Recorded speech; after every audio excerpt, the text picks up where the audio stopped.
Thanks, Heather Arnold. I used to be a local history librarian at Casey Cardinia Libraries, but I'm retired now and I'm still talking in case people hadn't noticed. And I'm president of the Kiriop Swamp Historical Society, and I have a great interest in family history and local history.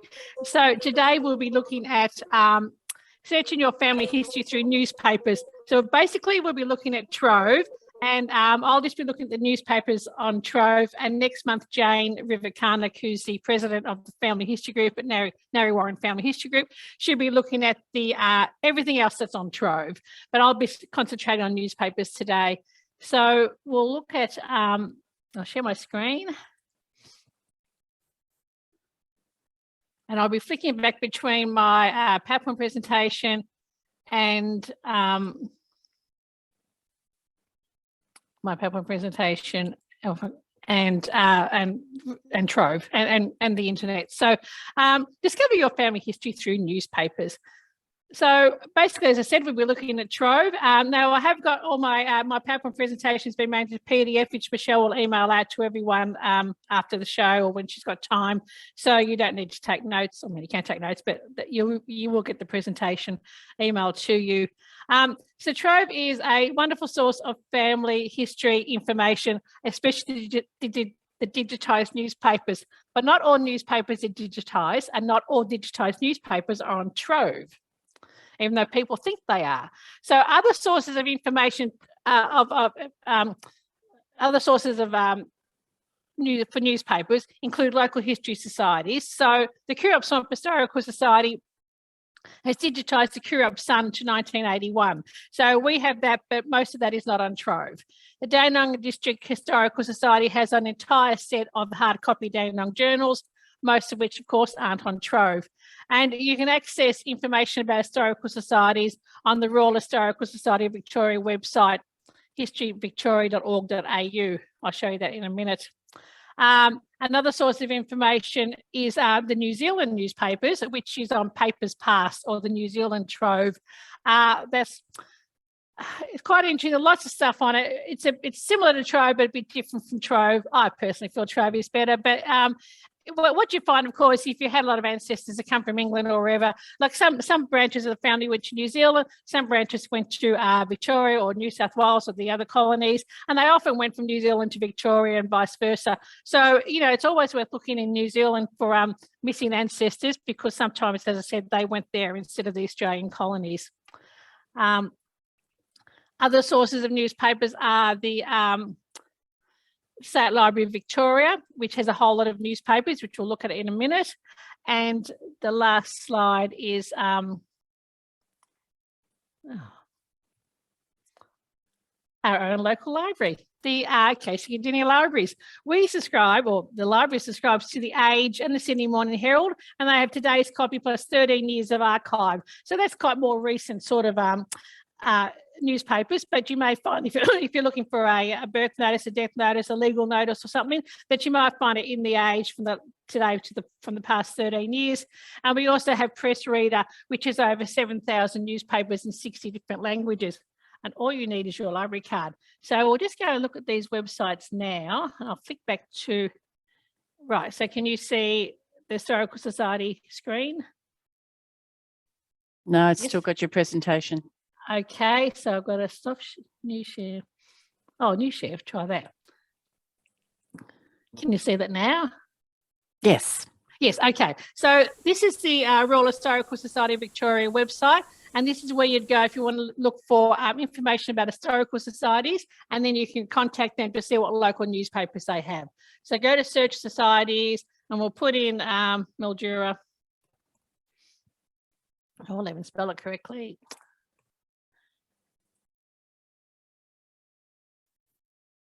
And then you'll get here the information about the Historical Society, and then you can contact them, and they may or may not have local newspapers that cover an area that you're interested in. So as I said, Historical Society is a great source for newspapers and well worth chasing up.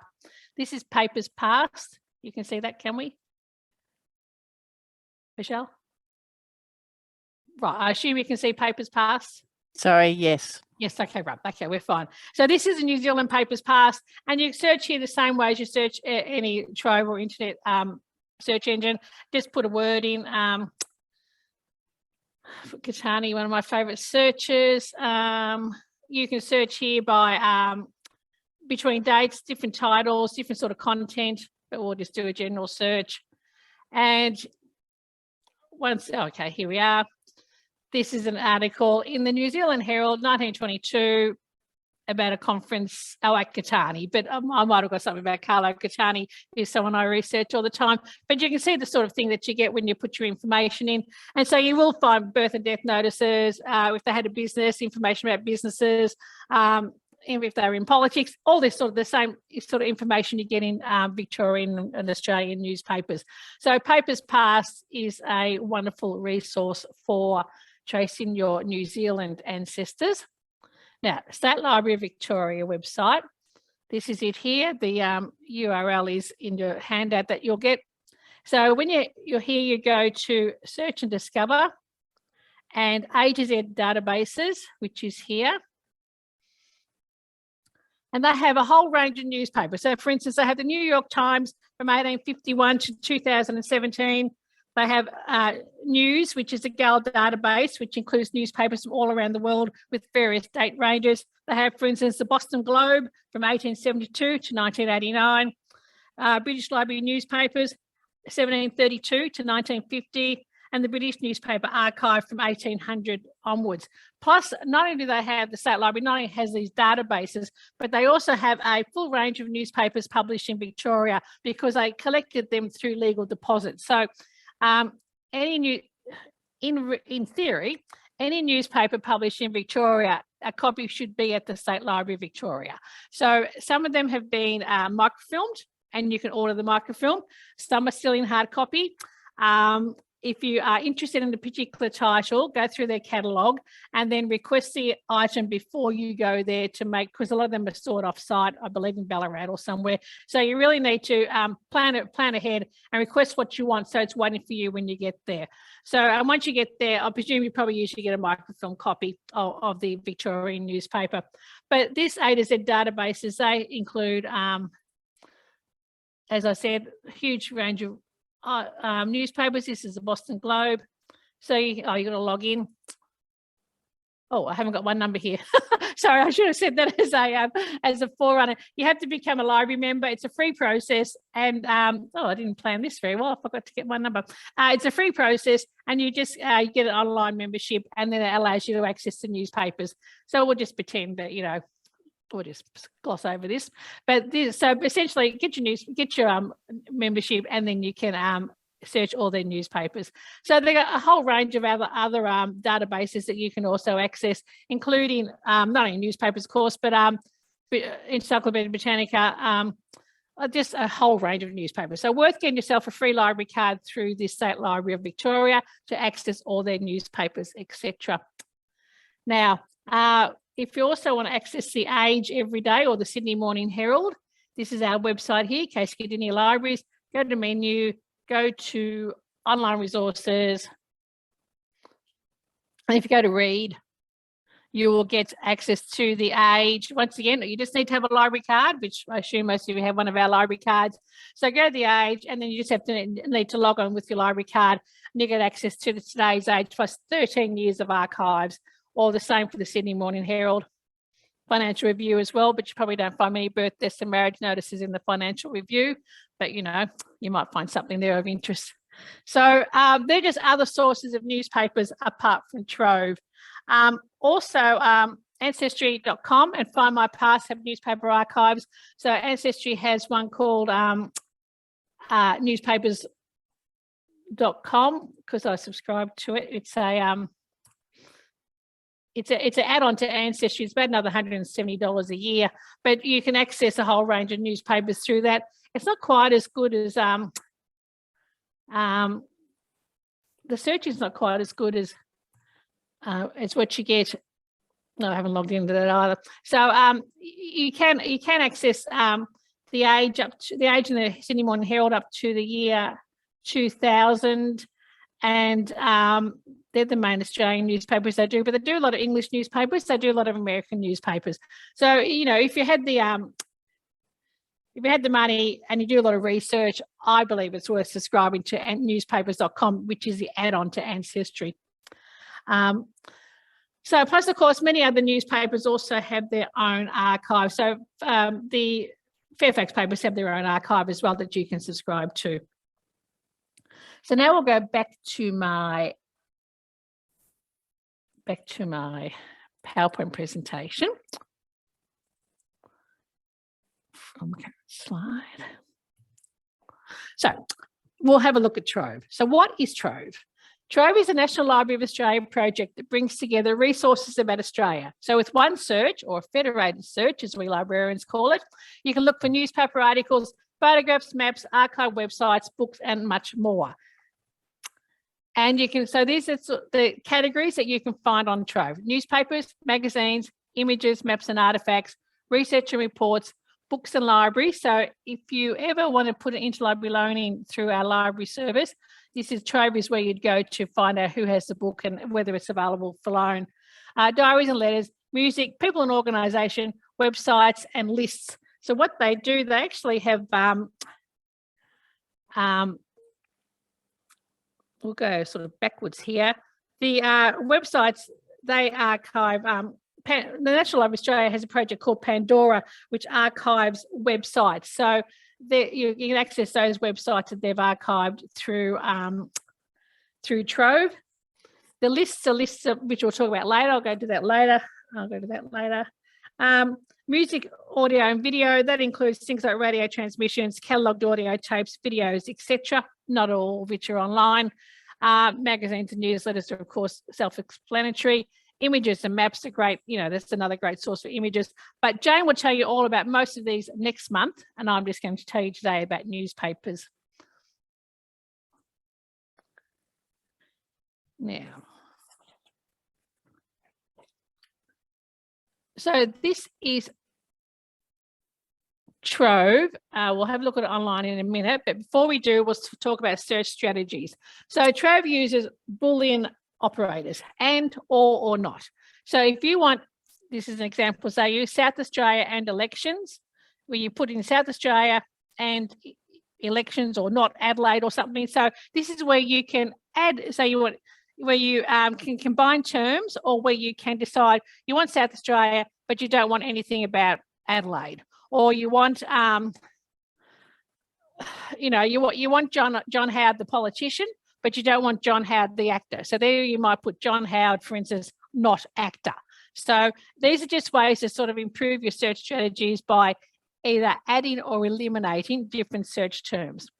You can use a wildcard, where like the asterisk is a wildcard, which you can use in a lot of Google searches, like on Ancestry and things like that. So but you must have 3 letters before the wildcard. So this is a good thing where you use an asterisk if you don't know whether you're like, Elizabeth spelt with an S or Elizabeth spelt with a Z, that sort of thing is where you might use the asterisk in place of the S or the Z. So you cover both search terms.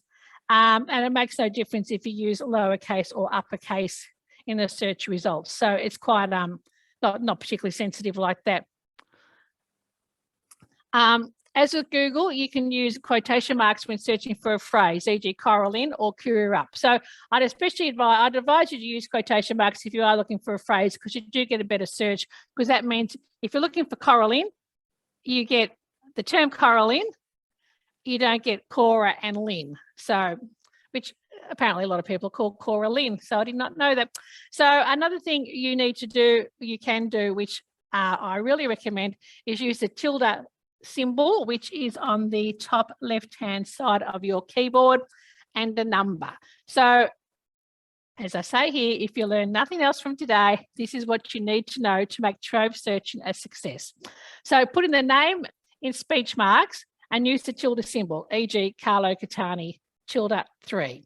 So that means you want the 2 words Carlo and Catani within 2 words, or in this case, I said that, 3 words of each other in the article. So this will also take into account middle names. So, or if it's written as Catani Carlo. So if you just want Carlo, if you just put in Carlo Catani without the tilde and a number, that means you just get the phrase Carlo Catani, but you'll miss out on Carlo, whatever his middle name is. You'll miss out on, if it was written Carlo with his middle name and his surname, you'll miss out on that search as well. So this is why, but then if you don't put a term in speech marks, what you find on Trove is that you might get the word Carlo and the word Catani within like 1,000 words of each other because you're in the same article, but it's not really a very effective search. So as I said, put it in speech marks and then put a tilde and put say 3 or 2, whatever, and you'll get the term you want within 2 words of each other or within 3 words of each other. If you're looking for the death notice of a woman, I would recommend that you put, so this is Kate Catani, and then if you put in her name or the woman's name in speech marks, use the tilde symbol and put the word, put the number, say 10. So the word Kate and the word Catani will be in 10 words of each other, because often death notices are written as Catani on August the 6th, 1925, beloved wife of Carlo, Kate passed away. Frequently, female death notices are put, they're written in relation to who the husband is, not to who they are. So you often find Catani on August, you know, that his name was always before her name. So if you just searching for Kate Catani as a search term, you sometimes miss out on the death notice because that's not how the death notices were organised at the time. So that would be what I would recommend if you're searching, to put things in a phrase in speech marks and to use the tilde symbol. Now we're going to go back to live. I'll share the screen again.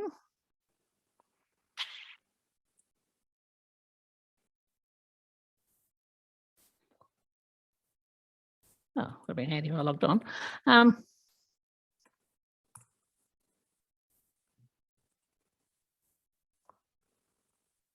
Right, so now I'll do this live. You'll log into Trove, trove.nla.gov.au, and you can look at the cultural advice about the Indigenous people if you wish, but we won't look at that today. And this is a front page that you get. So now you can search in various ways. So you can either search, do a general search, then filter the results, or you can specify the category that you want and search just that category, in this case newspapers, or you can do an advanced search. So we'll look at those 3 searches. I always advise that if you're going to do a search, you just do a general search from the screen page, from the home page. Okay, that's my grandfather, great-grandfather. Put whatever term you're in. So if you're looking for your ancestors in Tynong, put the surname in and the word Tynong, the name of the town. Or if you're looking for the Kurup Masonic Lodge, write in Kurup Masonic Lodge, whatever you want, just put the search terms in and just hit enter. And then what you'll get is a list of results. So as you can see here, you've got newspapers at the top. Then if you keep scrolling down, you get magazines and newsletters. If there are images, you get images. If there are research reports, you get research reports, books, websites, lists, etc. And they're both my lists. As always, we'll talk about that later on. But what we're concentrating on today is newspapers. So you'll get the first 3 newspapers that are sort of like hits for your search title. And then if you just click on this one, search all newspapers, and you get your whole list of newspapers. 126 results is what we get here, because I've put in a search term Horatio Weatherhead. And on the side is where you can also refine your results. So you can decide you just want newspapers or you want gazettes. And a gazette is like a government gazette, and a gazette was where they published all information the government wanted you to know. So there are things like new legislation, when a town has been gazetted or proclaimed. If your ancestor was on a cemetery trust or something like that, that's a government body, and that would be put into the Gazette. So you do get some information in gazettes, or if they had a tender and they want to tender to build, say, a post office somewhere, if they were builders, that would also be information in the Gazette. So you can decide you want newspapers only from Victoria or Queensland or Tasmania or wherever, and then it gives you the list of newspapers here, and it gives you category. So the category is an article, a notice, advertising, family notice, detailed results. A detailed list is something like a sporting list, so there's a whole list of, say, who won a horse race, or another detailed list might be a list of the licensing reports for a licensing board hearing. So anything that is indeed a list. So you can choose your category here as to what sort of item you're looking for. You can have a date range here. So if you only want newspaper reports from the 1850s, that's what you select. If you want a photo, you have a choice of selecting that there. And you can do word counts if you want to do that. So what we're going to do is we'll look at newspapers, and we'll look at Victoria. And then, so we've got our full list of results, and we're filtering them down after we've got the list of results. And then you can look here. So you can see this, we'll just look at the first one here. This is an obituary of Alan Weatherhead, who was Horatio's sister. And it just mentions his name because that was her father's name as well. Was Horatio's brother, doesn't really matter. And there's still a bit of information about her. So that's the sort of result that you might get if you put in a search like that. But you know, if we put in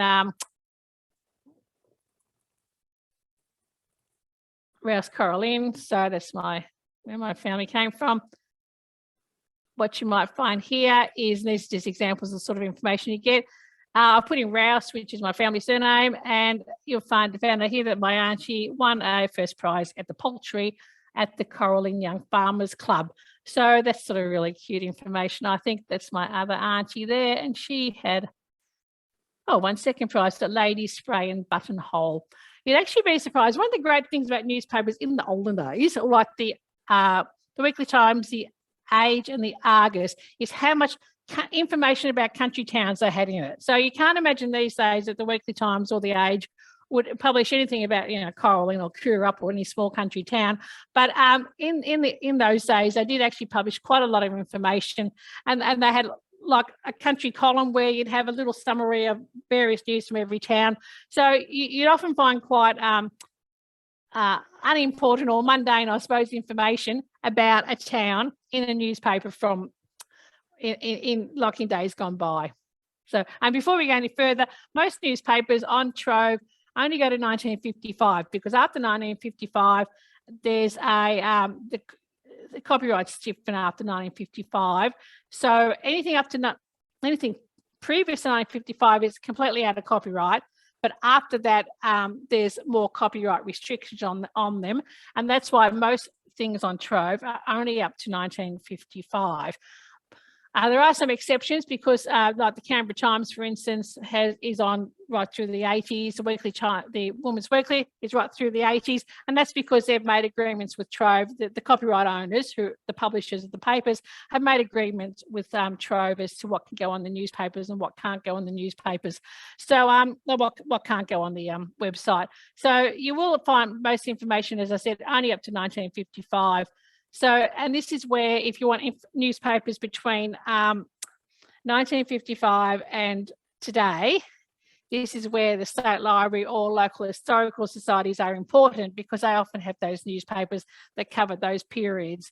And ironically, so it's really that gap between like the 50s, 60s to the year 2000, because on the year 2000s, a lot of newspapers, say for instance, the Packham Gazette has its own archive that you can actually look at if you pay. It's a subscriber thing. So they actually have their own digital archive, because all their newspapers had either a print and digital version, or now only a digital version. So there's just like 50 years between, say, 1955 and the year 2000, that you find that it's sometimes hard to access newspapers, and they're often the ones people want.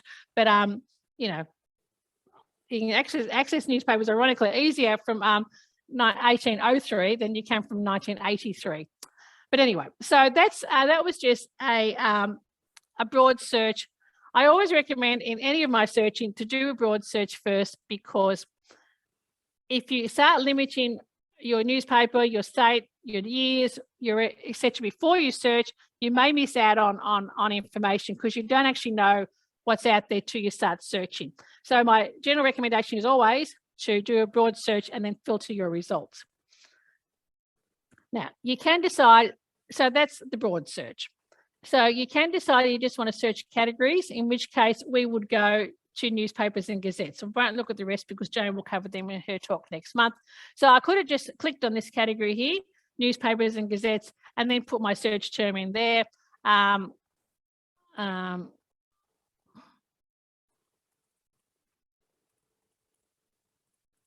We'll do it. Oh, spell that right. And then we get the same screen that we had before, and just more information about, well, just probably more different searches. So but once again, all you get are newspapers and gazettes because we've just searched that main category. And once again, we can filter down the side here. So if you really want this, we'll go to Victoria again. If you just really want to look at to see what they had in local newspapers, that's the South Birkenhead Mornington Journal, which was a local newspaper that covered everything around this area from 1875. I think it started till it was taken over. It's now the Dandenong Journal, so it's been continually going for 150 years. And they just have different sorts of information. So that is searching by category, where you just go here and search the category that you want. You can also do an advanced search for newspapers. We'll do.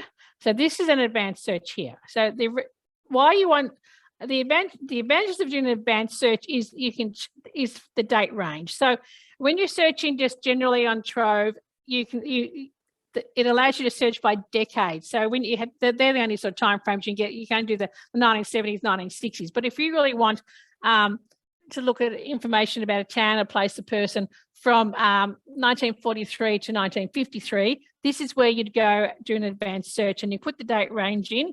1st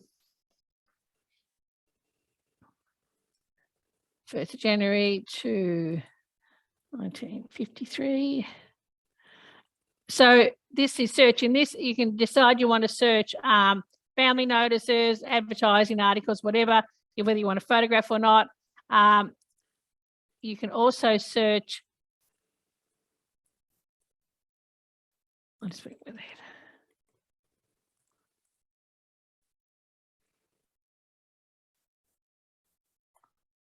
Oh, I think I'd spell that right, wouldn't you? So all these words or any of these words, so in which case, so I want both Weatherhead and Tynong. Any of these words is if I can put in, I might decide I want Weatherhead, Tynong, sawmill or something like that, whatever. You might decide you want all the words, you want them all as a phrase, or you want them as a phrase, that's your third option. Or without these words, if you don't want, as I said with this example before, John Howard, you want either the actor or the politician. So then you might decide you don't want the word Canberra Liberal Party or whatever you're looking for. Now, this is titles. So this is one of the good things here. You can actually select a whole range of titles. So if you really want to search the,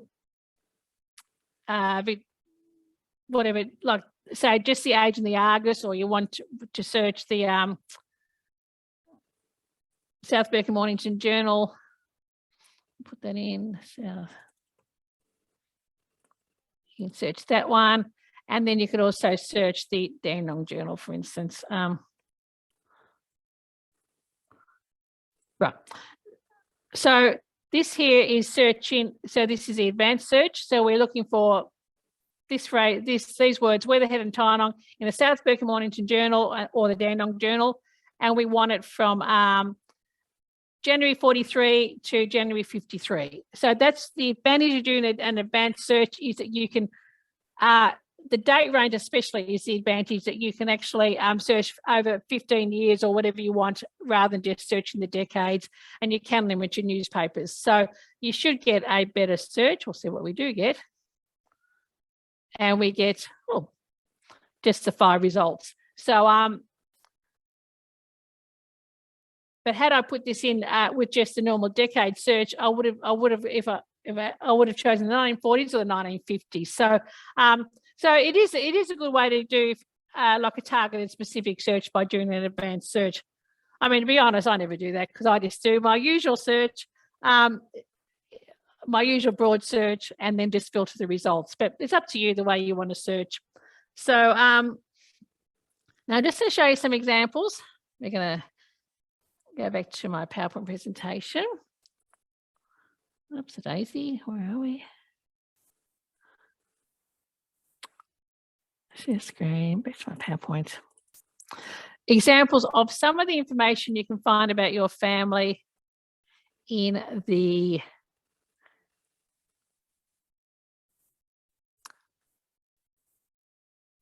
that's not it.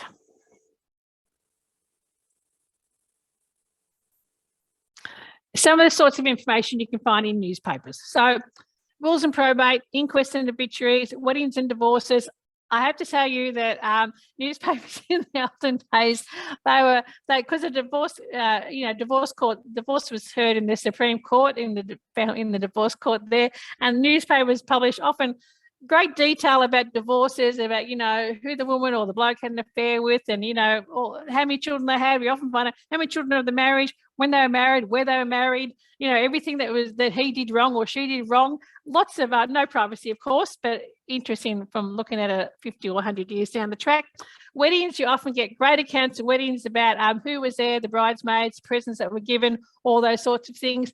Accidents, often quite graphic accidents. I read an accident report the other day about some poor chap whose brains were bespattered across the railway line or something like that. So incredibly graphic. Hotel license hearings, school teacher appointments, public service appointments, reports from the Government Gazette, school concerts, speech days, Mothers Club reports, Masonic or other lodge affiliations. You especially get those in the funeral notices, because you'd find that if he was a chap was a member of the Masonic lodge, they would put a funeral notice in. So therefore, you'll find out what lodge they belong to, and like the type of lodge, whether it's the Foresters or the Masonics, and the lodge number often. So it's quite useful. Church reports, shipping lists, etc. So we'll just criminal activities, the criminal reports, and another thing about unidentified bodies. So we'll just go through and show some examples of the notices or the things that you can get through newspapers on Trove. So these are just your standard birth, death and marriage and engagement announcements. So this is on the left is the birth of Calagatani's daughter. It tells you their address, Glen Luce, Elm Grove, Toorak, and it tells you the date of the birth. And so that's great information. It doesn't tell you the wife's name, of course, but you can't have everything. Nor does it tell you the child's name, but you do get at least their address and what the husband's name is. And on the other side is the death notice of Calagatani, and you get the usual information about that, about perhaps their address and things like that. So they're your stock standard sort of birth, death and marriage notices that you get on through all newspapers up to 1955 on Trove. You get interesting little facts like this. This is a really great account of two women in Camden, and both had triplets. I mean, that was an amazing thing to have sort of two women locally have triplets at the same time. But this is sort of family information. You may well be related to Mrs. Butters or Mrs. Phillips, or you might just be doing the history of the town of Camperdown. And that's just sort of nice, quirky information that you can add to your local history or about your family history. Weddings and divorces. So this is a report of a wedding in 1939 of Sylvia Owen to Neil Campbell. It tells you all about the what the bride was wearing, what her bouquet was like, and what the bridesmaids wore, and who the little flat train bearer was.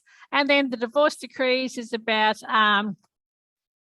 George Judd, who is divorcing his wife on the grounds of desertion and misconduct, and she was having an affair allegedly with Ormond Fielder. So anyway, so lots of details about divorces, which, as I said, is a complete, doesn't give them any privacy at all, but that's what it was like in the olden days. So they're sometimes interesting to find out that your ancestor did actually get divorced, or maybe he was the one she was having an affair with. Who knows? All add to the picture of your family in your family tree and family research. Wills and probate. So this is just, they often give wills and probate. So just a report of what the estate was worth and who it was left to. So in this case, it's Carlo and Catani. He left property worth $1,400 and personal property valued at just over $2,000. Sometimes it actually say who it was left to. It might say it was left to the wife and other other relatives, or it might say if they left bequests to charities, which charities got what money and how much they got. So you can often there's quite detailed information about the makeup of wills and estates in newspapers. Inquest, this graphic inquest about Paul Martin, who was run over by a train and was literally cut to pieces. So at one point, a boot was picked up with a foot in it, severed at the ankle, and further on a hand and a portion of the forearm. So very sad thing for Mr. Tobin, but and tragic for the family, but it just shows an example there, a great example of how graphic the newspapers report were. Accidents and drownings. So this is actually my great auntie who was found drowned in the Yarra in August 1919, Emily Rouse. So a single woman who'd been employed as a domestic servant, but she was actually, the inquest found that she was 3 months pregnant at the time. So we don't know whether it was suicide or murder, or it could have been an accident, of course. We feel there was something more sinister, but I don't know. But anyway, that's just an account of an accident drowning. Licensing reports. So if you had hotel owners in your family, there's regular reports about licensing courts. There's a Berwick licensing court, a Dandenong licensing court. Each area had their own licensing court, which gave or renewed licenses. So this is a whole list of people locally. Surprising once again how many women there are. Selena Lanigan, Cardinia Hotel, Sarah Steele, Central Hotel, lots of Sarah Wright from Hallam's Road Hotel. So lots of information about who owned the hotel, what the hotels were called, and whether or not they regained or did not get their license. If they didn't get their license, there was often an account of why they didn't get their license. So you might find it's because various reasons, but you often find there's if they're applying for a license or didn't get their license, there's often a lot of extra family information about them, such as, they're married to this man, and he did this, and why they didn't get it, and she's a woman with 3 children. So licensing reports are really worth looking up if you have hotel owners in your family. This is a federal public service appointment, so you may find that your ancestry is listed there. They may be a telephone attendant or something like that, or a telephone operator. So that's what this will be under a detailed list in all the categories. That's a detailed list, but that's sort of great information to find out what one of your ancestors or relatives did and when they were appointed perhaps to a position in the public service. Nursing examination results. So from sort of the early 1900s, the Victorian Trained Nurses Association controlled all the exams. So anyone who was a nurse, from, as you can see here, from all over the state, they all took exactly the same exams. So you find out not only the past, but what hospital they did their training at. So even though they're somewhere at Gippsland Hospital or the Echuca Hospital, Castlemaine Hospital, they all did the same, one standard examination, and the reports were published in the newspapers. So that's a great way to find out what your some of your female ancestors did, especially if they were nurses, that they did actually qualify, and they're not only qualified, but they qualified in a standard exam against everyone else and were still quite successful. So it's unusual to see lists of occupations of women, and that's one of the great things about Trove. This is the nursing exams, that you do actually see lots of lists of your female, or hopefully female ancestors, or people you're just interested in. If you're tracing the history of your local hospital in your local town, such as Warrnambool or Echuca, you can find out what nurses were training there at the time. School information. So this is Fairlight Grammar School, one of the hundreds of little private schools that used to exist. This was in St Kilda. And it gives you the speech night results. So who the principal was, Mrs. Rental, and then the girls who, or the boys who were awarded prizes and what they were awarded in. So once again, you might come across someone that you know, who's your great auntie or something like that, and you find out that she won a prize at her school at a speech night.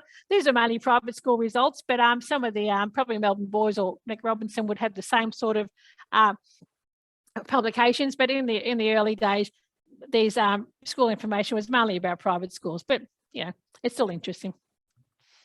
Community groups. This is a report about Red Cross training at Red Cross at Lang Lang and who the office bearers were.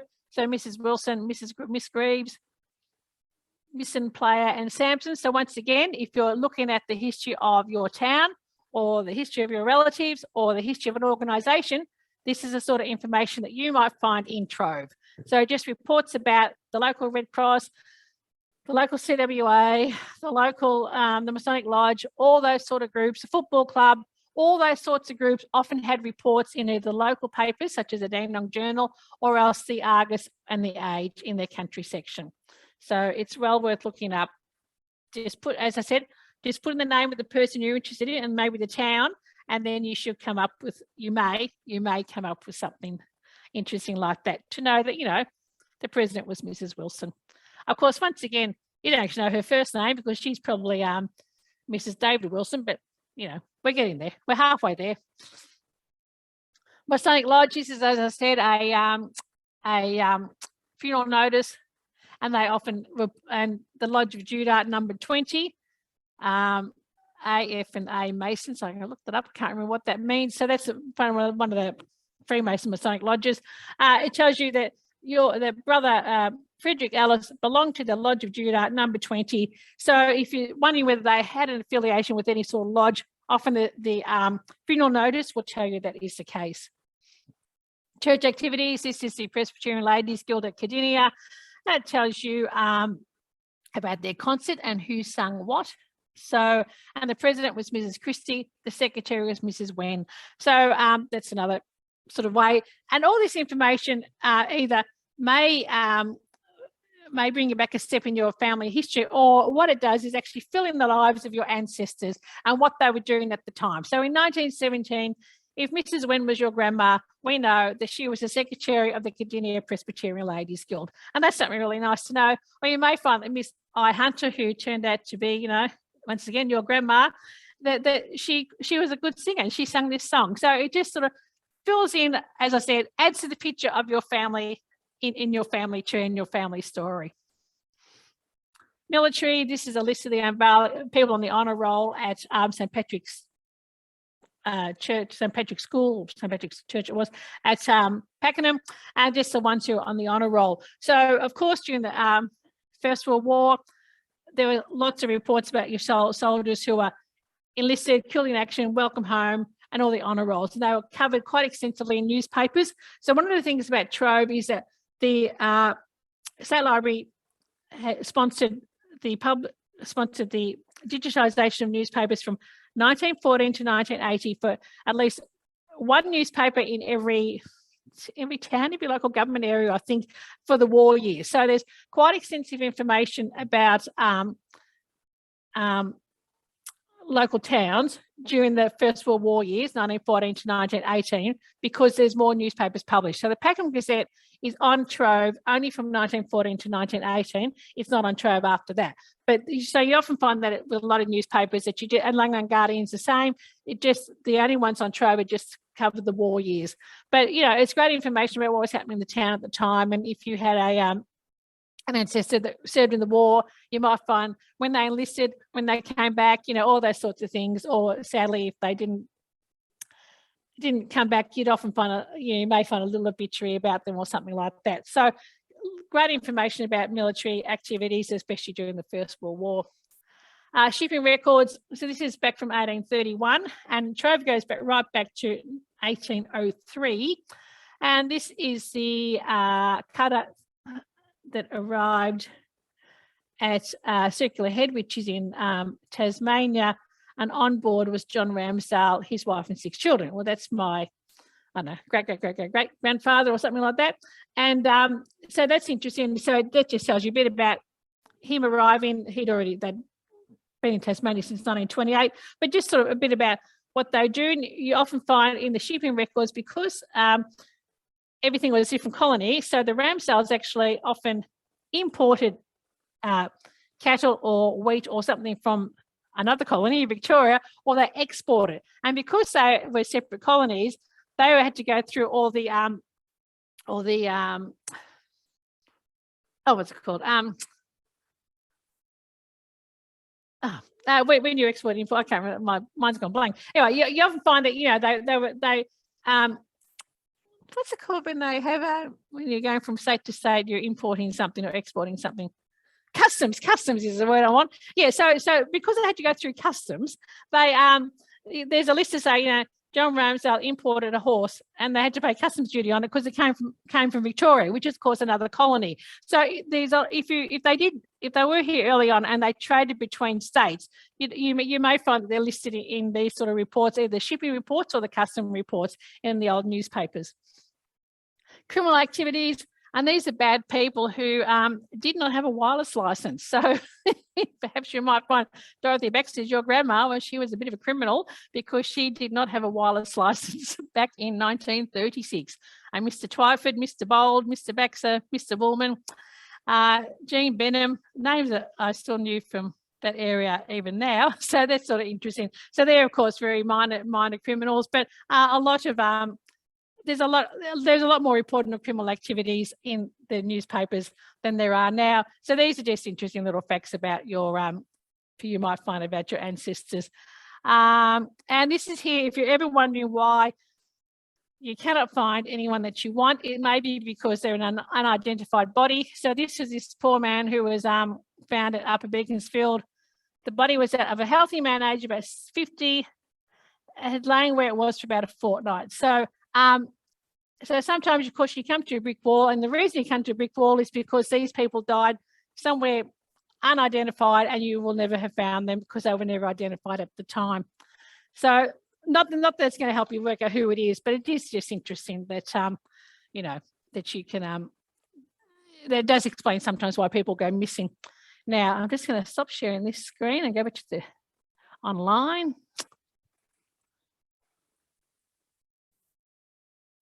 And just show you a few more things about Trove. So what you can actually do. So some things about newspapers is you can interact with Trove, and the main interactions with Trove come with under newspapers. So you can, here's our article here. So once you get it down the left-hand side here, a whole list of various icons. So it's information. This is information about the actual article. So if you are quoting an article or you're writing a paper or something, or you just want to send that link to someone else, so hey, look, I found this out about grandma. Here's the link. This is the actual link to the article. So you can just copy and paste that into your email or to your article or something like that. Or if you want to cite it, it tells you how to cite it properly here. This is text corrections, which we'll go to in a minute. Tagging. So people can put tags on it. I don't do tags. It's not the sort of thing I do, but you can put any tag you like. So if you find all these articles about, you know, the Weatherhead family in Tynong, you can put that as a tag. And that means it just sort of means that if you click on that, all those articles will come up. So some people have weird tags like, you know, death. Anyway, people can tag what they like. So some of them seem a bit meaningless to me, but, you know, it's whatever people want to do. And they're a personal thing. Just do put your own tag in if you want to. And more than one person can tag the same article. Lists, which we'll talk about in a minute. That is, notes. You can add a note. So you can add a note that's either public or private. The reason you might add a note is that it gives context to the information. So you might put a note that says, Arthur Weatherhead was the son of Horatio and lived at whatever. You can, whatever you want to put. You can just add a note that's either public or private that either adds context or helps you if you're going back to the article and wondering why you actually kept it or something. It just sort of gives you some sort of context. So that is the categories. So they've decided that the Trove people have decided that's an article. That's an article, if you get what I mean. But you can decide that, you know, it should really be under it should really be under family notices or something like that. You can download it. You can download the article as a text or an image. You can buy the article, I think, if you want a good copy of it. You can print it, and you can, if you toggle the layout, it just sort of toggles the way the screen looks like that. But of interest is this, what I feel is the best thing about Trove is the lists here. So I'll just log on here. So you can create a free account on Trove.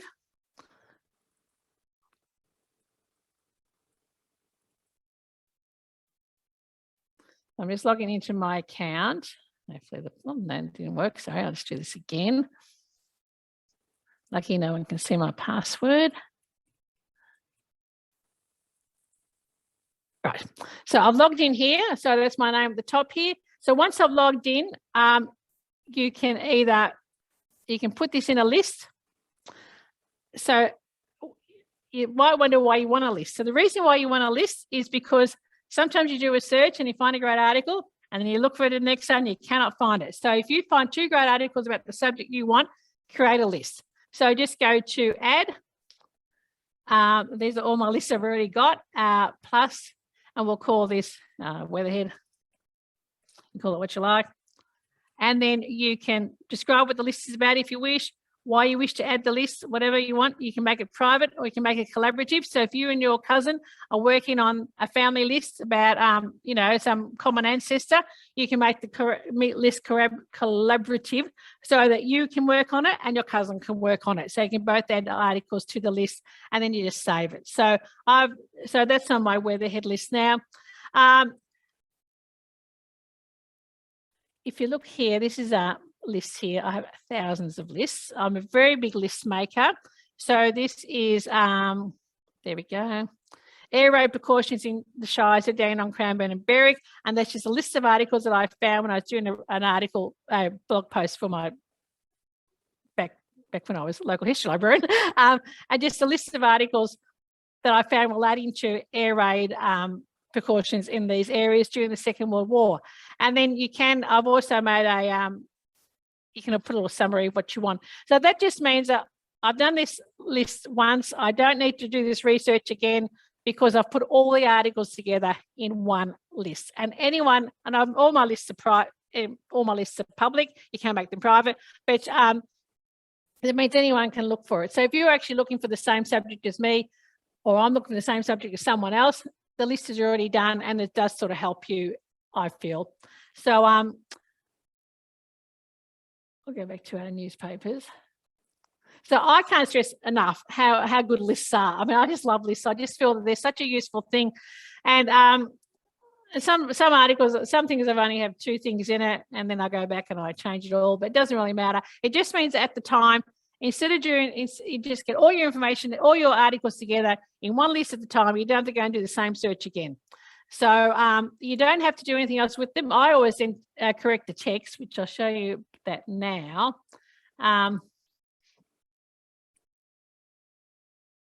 Where's the test?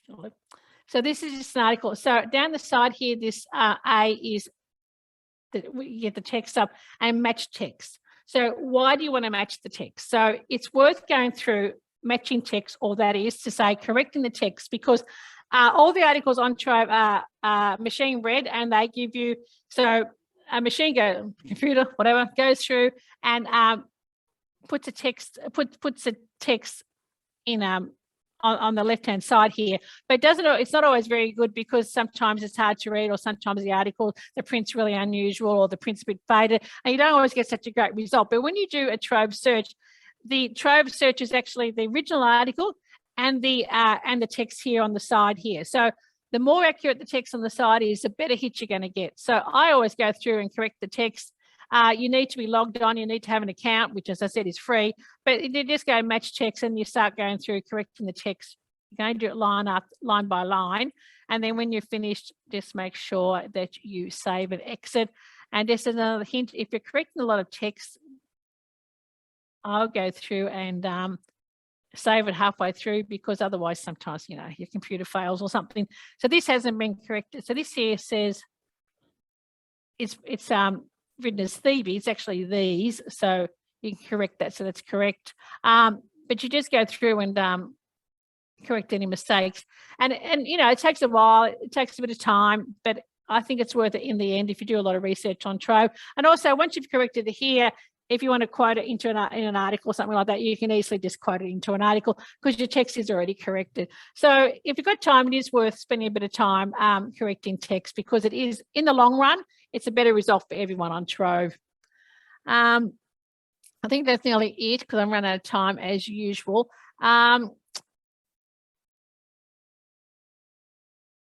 Total out. That's it. All I can say is that Trove is really fun. Like, I just love Trove.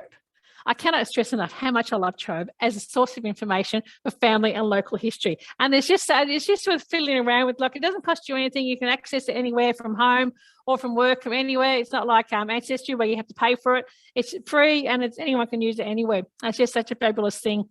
And, you know, you don't know what you're going to find until you look for it and just how much information you might find. So if you have, if any of your ancestors came before 1955 to Australia, you were bound to find something in a newspaper on Trove about them. That's what I feel. And even if you are come from a more recent family, then if you're looking for the history of your town or the history of your area or the history of an organisation, you're more than likely to find something on Trove.